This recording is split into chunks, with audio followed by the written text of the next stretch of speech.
control its up and down and left and right movements by how fast it spins or other gyros in there? Yeah, the ones with the models we had remotes, to operate the models.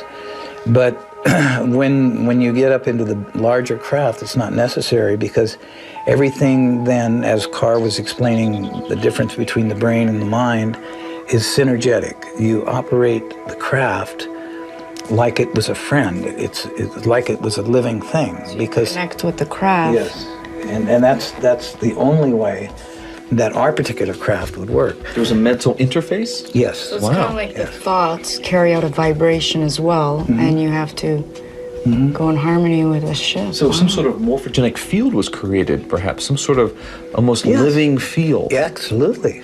Ralph, have you had a chance to fly it yourself?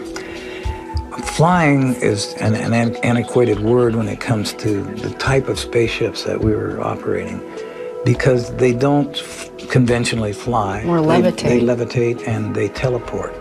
They move through this thing called time and space. They actually traverse through multi-dimensions. So you created an artificial gravity field, is it safe to say? Yeah, you could say that, yeah.